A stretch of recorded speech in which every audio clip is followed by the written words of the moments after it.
పరే దేవి సర్వశత్రు నివారణి సర్వత్ర సర్వకార్యేషు విజయం దేహి మే సదా. కాళీమాత సాధకులు ఇప్పుడు చాలామంది తయారవుతారు, చాలామంది పూజలు చేస్తూ ఉన్నారు.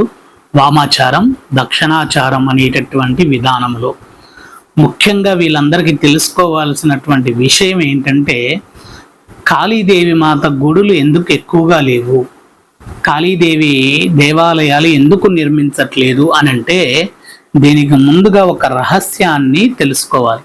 ఏంటి ఆ రహస్యం అంటే, కాళీదేవి మాత యొక్క దేవాలయ నిర్మాణం చెయ్యాలి అనంటే ఉపదేవతల యొక్క దేవాలయాలు కూడా నిర్మాణం చెయ్యాలి.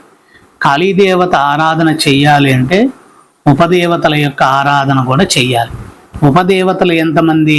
1 నుంచి 10 మందా, దశదేవతల, లేదంటే నవదేవతల, లేదా అష్టదేవతల, లేదా సప్తదేవతల, స్రష్టదేవతల, పంచదేవతల అనేటటువంటి విధానం కాదు. 153 మంది దేవీ దేవతలు ఉంటారు. కాళీదేవి మాత ఆరాధన మనం ప్రారంభించాలి అంటే